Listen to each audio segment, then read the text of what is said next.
ഹരേ കൃഷ്ണ. എല്ലാ ഭഗവത് ഭക്തർക്കും വിനീത പ്രണാമം. എല്ലാവർക്കും രാധേശ്യാമിലേക്ക് ഹൃദ്യമായ സ്വാഗതം. 2026 മാർച്ച് 29 ഞായറാഴ്ചയാണ് കാമദ ഏകാദശി. ഏകാദശി വ്രതം 3 ദിവസങ്ങളിലായാണ് നാം ആചരിക്കുന്നത്. ദശമി, ഏകാദശി, ദ്വാദശി. മാർച്ച് 28 ദശമി. ദശമി ദിവസം ഒരിക്കലാണ്. അന്ന് രാവിലെ ഫ്രൂട്ട്സോ ഗോതമ്പിലുള്ള ഏതെങ്കിലും കഴിക്കാവുന്നതാണ്. അല്ലെങ്കിൽ മറ്റേത് ധാന്യങ്ങൾ വേണമെങ്കിലും കഴിക്കാം. എന്നാൽ അരി ആഹാരം, പച്ചരിച്ചോറ് ഉച്ചയ്ക്ക് മാത്രമാണ് നമ്മൾ കഴിക്കേണ്ടത്. അതാണ് ഒരിക്കലൂണ് എന്ന് പറയുന്നത്. വൈകുന്നേരത്തെ ഭക്ഷണം, രാത്രിത്തെ ഭക്ഷണം എന്ന് പറയുന്നത് ഫ്രൂട്ട്സ് എന്തെങ്കിലും കഴിക്കാം. അത്യാവശ്യമുള്ളവർക്ക്, ആരോഗ്യപരമായിട്ട് എന്തെങ്കിലും ബുദ്ധിമുട്ടുള്ളവർ രാത്രിയിൽ പാലും ഫ്രൂട്ട്സും കഴിക്കാവുന്നതാണ്. ദശമി ദിവസം രാത്രിയിലെ ഭക്ഷണം വൈകുന്നേരം 5 മണിക്കകം കഴിക്കുക. അരി ഒഴിച്ചുള്ള മറ്റു ധാന്യങ്ങളിലുള്ള ഫുഡ് കഴിക്കാവുന്നതാണ്. ഹെൽത്ത് ഇഷ്യൂസ് ഉള്ളവർ രാത്രിയിൽ പാലും ഫ്രൂട്ട്സും കഴിക്കാം. ഈ 3 ദിവസങ്ങളിലും ബ്രഹ്മമുഹൂർത്തത്തിൽ എഴുന്നേറ്റ് കുളിച്ച് വിളക്ക് കൊളുത്തി ഭഗവത് നാമങ്ങൾ ചൊല്ലാവുന്നതാണ്. പകലുറക്കം, സഹശയനം എന്നിവ പാടില്ല. ഒറ്റയ്ക്ക് കിടക്കുക. ഏകാദശി ദിവസം രാവിലെ ബ്രഹ്മമുഹൂർത്തത്തിൽ എഴുന്നേറ്റ് സ്നാനം ചെയ്ത് ഭഗവാനെ അലങ്കരിച്ച് 5 തിരിയിട്ട നെയ്ദീപം കൊളുത്തുന്നത് വളരെ ശ്രേഷ്ഠമാണ്.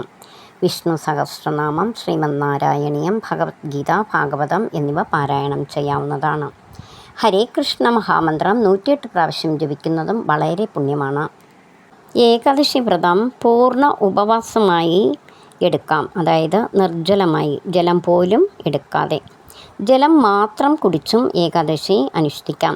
എന്നാൽ ആരോഗ്യസ്ഥിതി അനുസരിച്ച് മാത്രം വ്രതം അനുഷ്ഠിക്കുക.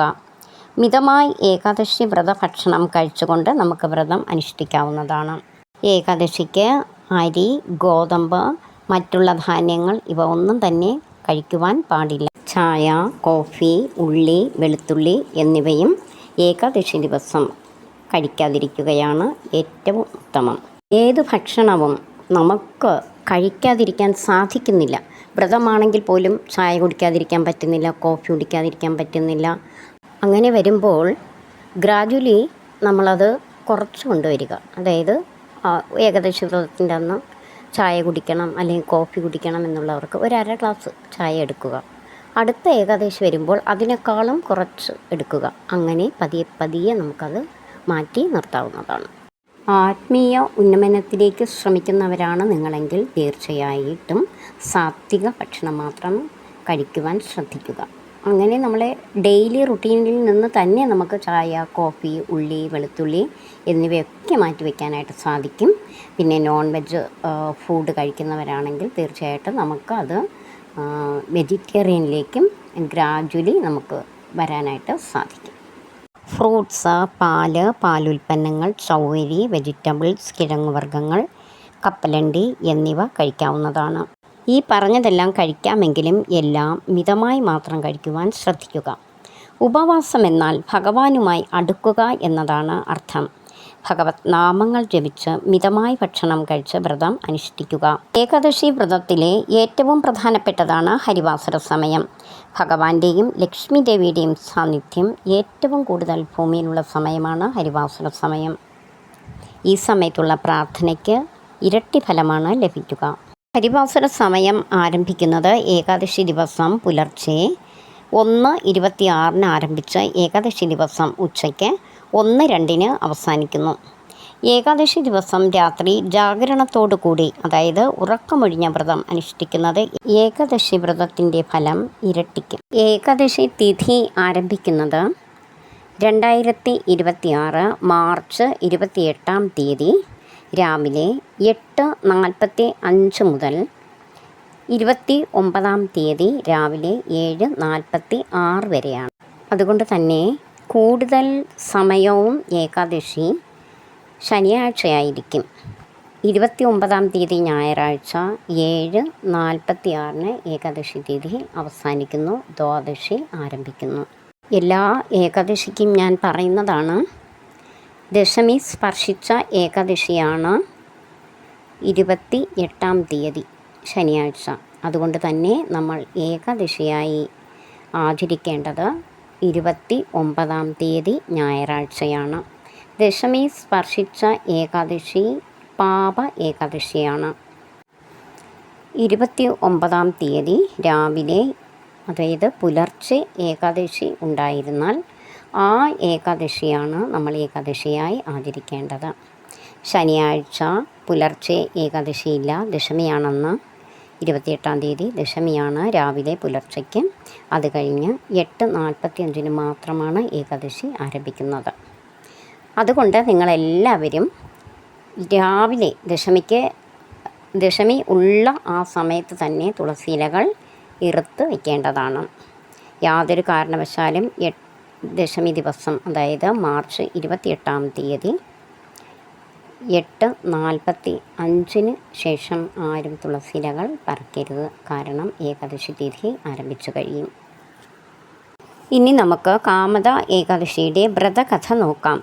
ഒരിക്കൽ അർജുനൻ ഭഗവാനോട് ഇപ്രകാരം ചോദിച്ചു: അല്ലയോ മാധവ, ചൈത്രമാസത്തിലെ ശുക്ലപക്ഷ ഏകാദശിയുടെ പേരെന്താണ്?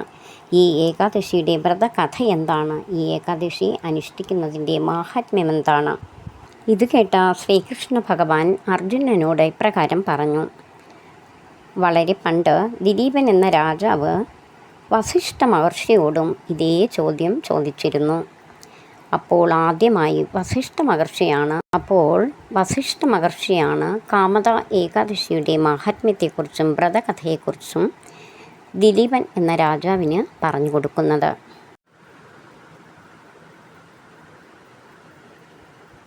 കഥ വിശദീകരിച്ചതുപോലെ കാമദ ഏകാദശി വളരെ ആദരണീയമായ ഏകാദശികളിൽ ഒന്നാണെന്ന് ഭഗവാൻ കൃഷ്ണൻ വിവരിച്ചു. അതിന് ഒരു നല്ല കാരണവുമുണ്ട്. ഉണങ്ങിയ വിറക് കത്തിക്കുന്നത് പോലെ എല്ലാ പാപങ്ങളെയും പൈശാചിക ശക്തികളെയും നശിപ്പിക്കാൻ കാമദ ഏകാദശിക്ക് ശക്തിയുണ്ടെന്ന് അദ്ദേഹം വിശദീകരിക്കുന്നു. പാപങ്ങളിലും പൈശാചിക ശക്തികളിലും ശാപങ്ങളിലും ഏകാദശിക്ക് അങ്ങേയറ്റം ശുദ്ധീകരണ ഫലമുണ്ടെന്ന് ഭഗവാൻ അർജുനനോട് പറഞ്ഞു. കൂടാതെ ഈ ഏകാദശി ആരാണോ ആചാര അനുഷ്ഠാനങ്ങളോടെ ആചരിക്കുന്നത് അവർക്കാണ് ഏറ്റവും ഉയർന്ന പുണ്യം ലഭിക്കുമെന്നും ഭഗവാൻ അർജുനന് പറഞ്ഞു കൊടുക്കുന്നു. കാമദ ഏകാദശിയുടെ വ്രതകഥ ഭഗവാൻ ശ്രീകൃഷ്ണൻ അർജുനന് ഇപ്രകാരം പറഞ്ഞു കൊടുക്കുന്നു. വളരെ പുരാതന കാലത്ത് രത്നപുരം എന്നൊരു നഗരം ഉണ്ടായിരുന്നു. ഈ നഗരത്തിലെ രാജാവായിരുന്നു പുണ്ടരീകൻ. രാജാവിനെയും ഈ രാജ്യത്തെയും കാത്തു സംരക്ഷിക്കാനായി ധാരാളം പാമ്പുകളുണ്ടായിരുന്നു. ഈ പാമ്പുകളുടെ നായകൻ എന്നറിയപ്പെട്ടിരുന്നത് കാർക്കോടകൻ എന്ന വിഷസർപ്പമായിരുന്നു. ഈ രാജ്യം വളരെയധികം സമ്പൽ സമൃദ്ധമാണ്. ഇവിടെ ഗന്ധർവന്മാരും അപ്സരസ്സുകളും ജീവിച്ചിരുന്നു. ഈ നഗരത്തിൽ ജീവിച്ചിരുന്ന ഒരു ഗന്ധർവനും അപ്സരസ്സുമായിരുന്നു ലളിതും ലളിതയും. ലളിത് ഗായകനായിരുന്നു, ലളിത നർത്തകിയും. വളരെ സൗഭാഗ്യത്തോടെയും സ്നേഹത്തോടെയും ജീവിച്ചിരുന്ന ദമ്പതിമാരായിരുന്നു ഇവർ. ലളിതും ലളിതയും രത്നപുരം കൊട്ടാരത്തിലെ കലാകാരന്മാരായിരുന്നു. ഒരു ദിവസം ഗന്ധർവന്മാർ നൃത്തം ചെയ്യുമ്പോൾ ലളിത് ഒറ്റയ്ക്ക് പാടുകയായിരുന്നു. ലളിത് പാടുമ്പോൾ അവൻ തൻ്റെ സുന്ദരിയായ ഭാര്യയെക്കുറിച്ച് ചിന്തിക്കുകയായിരുന്നു. പാടുന്നതിനിടയിൽ ചിന്തകളിൽ മുഴുകിയപ്പോൾ വാക്കുകളും ഈണവും തെറ്റി. പാട്ടിൻ്റെ സ്വരം നഷ്ടപ്പെട്ടപ്പോൾ കാർക്കോടകൻ എന്ന വിഷസർപ്പം ഇത് ശ്രദ്ധിക്കുകയായിരുന്നു. ഈ പാമ്പ് രാജാവിനോട് പരാതി പറഞ്ഞു. രാജാവ് കോപാകുലനായി. ലളിതിനോട് വളരെയധികം കോപിച്ചു. ലളിതിനെ നരഭോജിയാകാൻ ശപിച്ചു. ഒരു നിമിഷം കൊണ്ട് ലളിത് ഒരു നരഭോജിയായി മാറി. അവിടുത്തെ പൗരന്മാരെ വിഴുങ്ങാൻ തുടങ്ങി. എല്ലാവരും അവനെ ഭയപ്പെട്ടു. അവൻ്റെ കൈകൾക്ക് 8 മൈൽ നീളമുണ്ടായിരുന്നു. അവൻ്റെ വായ ഒരു ഗുഹ പോലെ വലുതായിരുന്നു. ഭർത്താവിൻ്റെ ഈ പൈശാചിക രൂപം കണ്ട് ലളിത വളരെയധികം സങ്കടപ്പെട്ടു. ഭർത്താവിനെ എങ്ങനെയെങ്കിലും ഈ പിശാചായിരിക്കുന്ന രൂപത്തിൽ നിന്ന് രക്ഷിക്കണമെന്ന് അവൾ ആഗ്രഹിച്ചു. അതിനായി ഒരു ഉത്തരം തേടി അവൾ അലഞ്ഞു. അങ്ങനെ ഇരിക്കുമ്പോൾ ഒരു ദിവസം വിന്ധ്യാചല കുന്നിൻ്റെ മുകളിൽ ഇരിക്കുന്ന ശൃംഗി എന്ന മഹാമുനിയെ കണ്ടു. ലളിത തൻ്റെ ഭർത്താവിൻ്റെ അവസ്ഥയെക്കുറിച്ച് മഹർഷിയോട് പറഞ്ഞു. അപ്പോൾ മഹർഷി ഇപ്രകാരം പറഞ്ഞു: ഈ വരുന്ന ഏകാദശി കാമത ഏകാദശിയാണ്. ഈ ദിനത്തിൽ ഉപവസിക്കാൻ മഹർഷി അവളെ ഉപദേശിച്ചു. പകൽ ഉപവസിക്കുന്നവർക്ക് അവസാനം ഒരു വലിയ അനുഗ്രഹം ലഭിക്കുമെന്നും അദ്ദേഹം അറിയിച്ചു. ആഗ്രഹിക്കുന്നതെന്തും നേടുമെന്നും അദ്ദേഹം അവൾക്ക് ഉപദേശം നൽകി. ലളിത മുനിയുടെ ഉപദേശത്തെ പിന്തുടർന്ന് വ്രതം ഭംഗിയായി ആചരിക്കുകയും അവസാനം തൻ്റെ ഭർത്താവിനെ സാധാരണ നിലയിലേക്ക് തിരികെ കൊണ്ടുവരാൻ ഭഗവാനോട് അഭ്യർത്ഥിക്കുകയും ചെയ്തു. അത്ഭുതകരമായി ലളിതിന് തൻ്റെ യഥാർത്ഥ രൂപം തിരിച്ചു കിട്ടി. അങ്ങനെ അവർ വളരെ സന്തോഷത്തോടെയും സ്നേഹത്തോടെയും സൗഭാഗ്യത്തോടെയും വളരെ കാലം ജീവിച്ചു. ഈ ഏകാദശിയുടെ വ്രതകഥയിൽ നിന്ന് നാം എന്താണ് മനസ്സിലാക്കുന്നത്? ഇവിടെ 2 കാര്യങ്ങളാണ് ഭഗവാൻ നമ്മുടെ മുന്നിൽ കാണിച്ചു തരുന്നത്. ഒന്ന്, കൃത്യനിർവഹണത്തോടെ നമ്മുടെ ഡ്യൂട്ടികൾ നാം ചെയ്യുക. അതുതന്നെയാണല്ലോ ഭഗവാൻ ശ്രീമദ് ഭഗവത്ഗീതയിലും പറഞ്ഞിരിക്കുന്നത്. അർജുന, നീ ഒരു ക്ഷത്രിയനാണ്. ക്ഷത്രിയ ധർമ്മം എന്നത് രാജ്യം സംരക്ഷിക്കുക, പ്രജകളെ സംരക്ഷിക്കുക എന്നതാണ്. അപ്പോൾ നീ നിൻ്റെ കർമ്മത്തിൽ നിന്ന് വ്യതിചലിക്കരുത്. നിൻ്റെ കർമ്മം എന്നത് യുദ്ധം ചെയ്ത് ശത്രുവിനെ തോൽപ്പിക്കുക എന്നതും രാജ്യത്തെയും പ്രജകളെയും സംരക്ഷിക്കുക എന്നുള്ളതുമാണ്. അങ്ങനെ ഭഗവാൻ അർജുനനോട് പറഞ്ഞു: Arjuna, do your duty first. നമ്മൾ നമ്മുടെ കർമ്മത്തിൽ നിന്ന് വ്യതിചലിക്കരുത്. കൃത്യനിർവഹണത്തോടെ കർമ്മം ചെയ്യുക. ഇവിടെ എന്താണ് സംഭവിച്ചത്? ഗായകനായ ലളിത് തൻ്റെ ഭാര്യയെ ഓർമ്മിച്ചിട്ട് തൻ്റെ കൃത്യനിർവഹണത്തിൽ നിന്ന് വ്യതിചലിക്കുകയാണ് ചെയ്തത്. അപ്പോൾ ആ ജോലിക്ക് തടസ്സം നേരിട്ടു. ഇനി അടുത്ത് നമ്മുടെ പുണ്ടരീകൻ എന്ന രാജാവിൻ്റെ ഭാഗത്തു നിന്ന് നമുക്ക് ചിന്തിക്കാം. ഒരാൾ തെറ്റ് ചെയ്തു. അതിന് ഉടനെ കാർക്കോടകൻ എന്ന വിഷസർപ്പം പറഞ്ഞത് കേട്ടിട്ട് ലളിതിനെ ശപിക്കുകയാണ് ചെയ്തത്. അതും തെറ്റായിട്ടാണ് ഭഗവാൻ പറയുന്നത്. കാരണം നമുക്ക് സഹനശക്തി ഉണ്ടായിരിക്കണം. ഒരാൾ തെറ്റ് ചെയ്താൽ ആ ആൾക്ക് മാപ്പ് കൊടുക്കാനുള്ള ഒരു മനസ്സും നമുക്കുണ്ടായിരിക്കണം. ഈ കാമത ഏകാദശിക്ക് മറ്റൊരു പ്രത്യേകത കൂടിയുണ്ട്. നമ്മൾ എന്ത് ആഗ്രഹിച്ചിട്ടാണോ വ്രതം അനുഷ്ഠിക്കുന്നത് ആ ആഗ്രഹം പൂർത്തീകരിക്കുന്നതാണ്. ഭഗവാനോട് മനസ്സുരുകി പ്രാർത്ഥിക്കുക. വൃദ്ധർ, കൊച്ചുകുട്ടികൾ, രോഗികൾ ഇവരാരും തന്നെ ഏകാദശി വ്രതം ഉപവാസമായി അനുഷ്ഠിക്കേണ്ടതില്ല. സസ്യാഹാരം കഴിച്ച്, ഭക്ഷണം കഴിച്ച്, ശുദ്ധമായ വസ്ത്രം ധരിച്ച്, കുളിച്ച്, ഭഗവത് നാമങ്ങൾ ജപിച്ച് ഏകാദശി വ്രതം അനുഷ്ഠിക്കാവുന്നതാണ്. അപ്പോൾ ഏകാദശി വ്രതം പൂർണ്ണമായി എടുത്തതിൻ്റെ എല്ലാ പുണ്യവും ഇവർക്ക് ലഭിക്കുന്നതാണ്. പീരീഡ്സ് പുലവാലായ്മ ഉള്ളവർ കുളിച്ച് വൃത്തിയായി ഏകാദശി വ്രതം അനുഷ്ഠിക്കാവുന്നതാണ്. ഭഗവത് നാമങ്ങൾ ജപിച്ച് ഏകാദശി വ്രതം അനുഷ്ഠിക്കാം. എന്നാൽ വിളക്ക് കത്തിക്കുകയോ വിളക്കിന് മുന്നിലിരുന്ന് പ്രാർത്ഥിക്കുവാനോ പാടില്ല. അവർക്ക് പ്രത്യേകമായി മുറിയിലിരുന്ന് ഭഗവത് നാമങ്ങൾ ജപിച്ച് പ്രാർത്ഥിക്കാവുന്നതാണ്. ഉപവാസം അവസാനിപ്പിക്കുന്ന സമയത്ത് 1 ഗ്ലാസ് ശുദ്ധമായ ജലം കുടിച്ചുകൊണ്ട് ഉപവാസം അവസാനിപ്പിക്കാം. ഇനി നമുക്ക് പാരണ ടൈം നോക്കാം. വ്രതം അവസാനിപ്പിക്കുന്നതാണ് പാരണ സമയം. 29-ാം തീയതി ഏകാദശി, 30-ാം തീയതിയാണ് വ്രതം അവസാനിപ്പിക്കുന്നത്. എന്നാൽ ചില രാജ്യങ്ങളിൽ 28-ാം തീയതിയാണ് ഏകാദശി, 29-നാണ് പാരണ വിടുന്നത്. 29-ാം തീയതി ഏകാദശി വ്രതം അനുഷ്ഠിക്കുന്നവർ 30-ാം തീയതിയാണ് പാരണ വീടേണ്ടത്. 30-ാം തീയതി പാരണ വീടുന്ന സമയമാണ് ഞാനിപ്പോൾ പറയുന്നത്. കേരള 6:21 മുതൽ 7:09 വരെയാണ്. വളരെ കുറച്ച് സമയം മാത്രമേ ഉള്ളൂ. ഇതിൻ്റെ മധ്യത്തിൽ വ്രതം അവസാനിപ്പിക്കുക.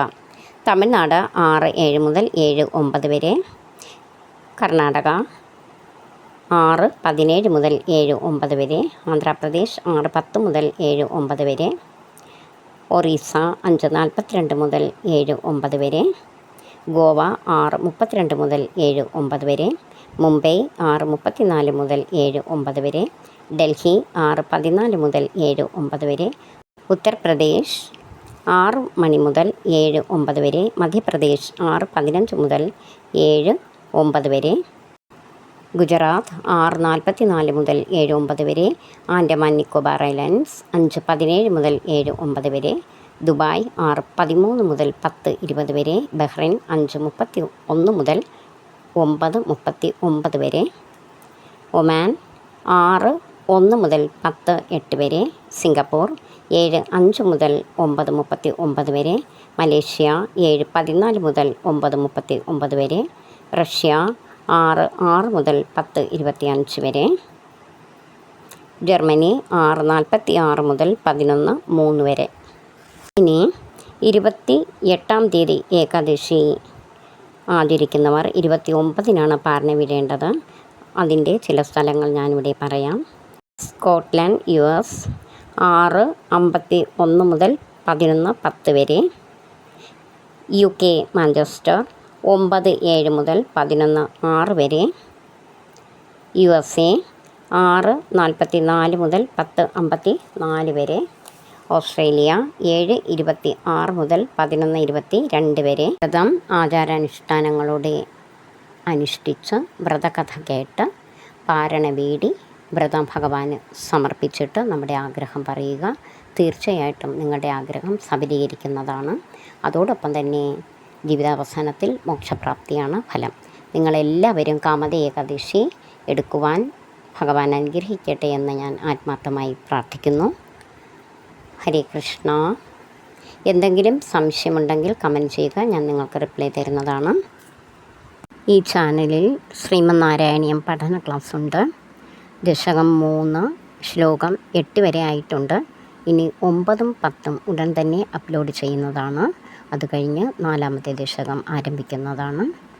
നിങ്ങൾക്ക് കുട്ടികളുമായി ഇരുന്ന് കേൾക്കാവുന്നതാണ്. കുട്ടികളും ശ്രീമന്നാരായണീയം വായിക്കുവാൻ പഠിക്കട്ടെ. അവരെ അതിനെ പ്രോത്സാഹിപ്പിക്കുക. ഹരേ കൃഷ്ണ.